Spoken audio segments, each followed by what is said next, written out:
First, the bad news. Niels Arden Oplev, I guess, has not yet arrived from Miami. He was coming in especially on the 6:55 this morning to be with us, the film showed at the Miami Film Festival. However, I guess he hasn't arrived. I haven't heard from him, so he won't be with us, at least for now. Perhaps he'll surprise us, thank you, and walk in. So that means the good news is that the world's greatest film critic has managed to show up, and I'll try and, yay, thank you. I'll try to make a little bit of sense out of the film. First, the film was based on, of course, this fabulous book, or really series of books called the Millennium Trilogy. Hence the Millennium magazine, I guess, in the film has really sort of branded the three books that were written by Stieg Larsson, who was a first-rate reporter in Sweden. He was born in 1954. He died in 2004. And he had based much of his career after the sort of initial small potato stuff on pursuing the rise of right-wing neo-fascist and Nazi groups in Scandinavia, in Sweden in particular. He wrote a number of novels. This was to be his master coup. However, he died shortly before they came out, and he never really got to see what a worldwide success they have become. Uh-oh. I hear the sound of a director. Let's hear it for Niels Arden Oplev.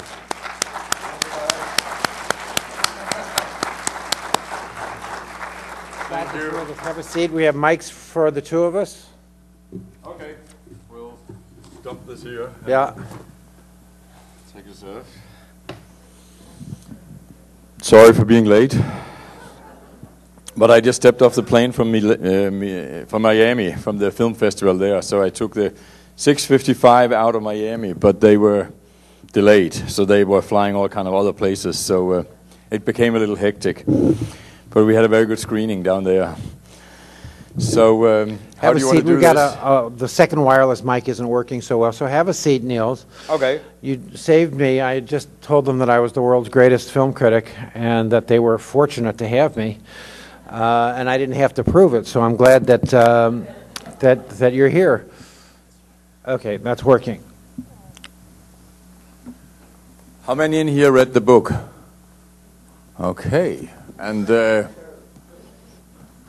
how come the rest of you didn't read the book? And you could follow it even though you didn't read the book.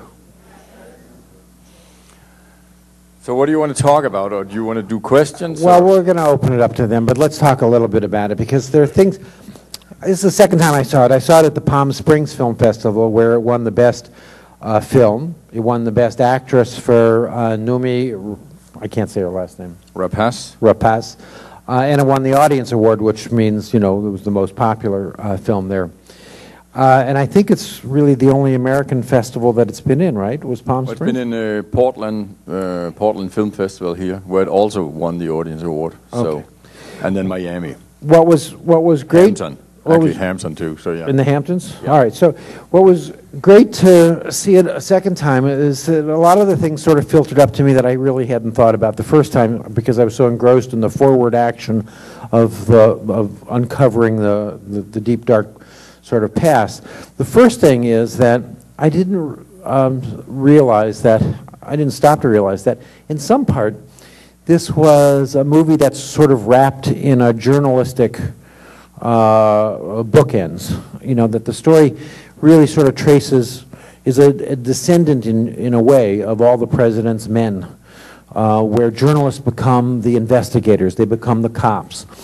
And what's wonderful about this is that 50 years or 30 years after that,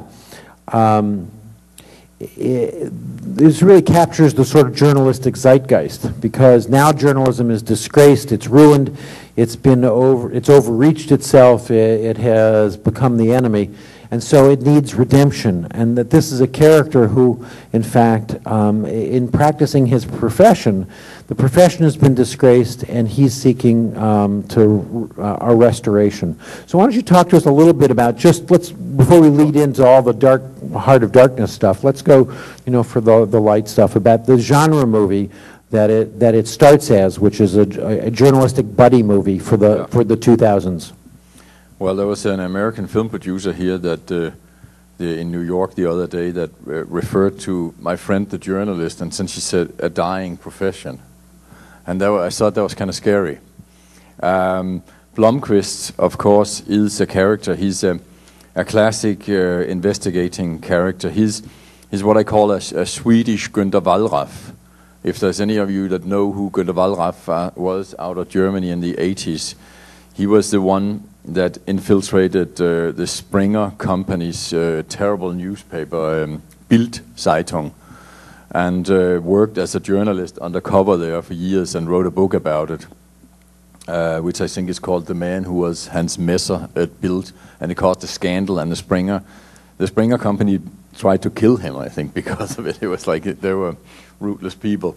But I mean, Larsson himself, of course, was a known journalist in Sweden and had started this magazine called Expo, which is a magazine that writes against racism, against the ultra-right neo-Nazi movements in Sweden, and writes against any kind of injustice, violence against women. So he knew his way around town, and I'm sure that Blomqvist is his alter ego in a way. I saw that when we adapted the book to film, that Blomqvist was actually a difficult character because he was a little evasive. When you tried to catch him, he seemed to slip away. But the disgrace that he falls in the start, when he actually knows that he's right about the fact, but he can't prove it because they set him up so that his proofs, runs out in a way, becomes false, you could say. He gets cheated into a bigger conspiracy that then seems to be a lie, and then he can't prove it. And we wanted that disgrace to be even worse than in the book, so we really tried to press him down in the dirt, for him to gain the audience sympathy. And we made him a journalist that can no longer write. And I really like that you lose your confidence in yourself as a journalist, and then you can no longer write. So for the whole length of the film, he cannot write until Lisbeth Salander redeems his soul and saves his life and gives him the contents of Wennerström's computer in the very end. And I love that moment when he is in prison. Because in the book, he's in prison in the middle of the book. But in the film, we thought that it would be ironical to solve this great mystery that nobody could solve for 40 years and then go to jail. And then in jail, get the material to write the book, the issue of the magazine that would redeem his career when he gets out. So I think that's a really cool ending. But I think for Larsson, of course, Blomqvist is kind of like his hero character. We, on the contrary, made Lisbeth the main character in the film. Whereas in the book, Blomqvist is definitely the main character.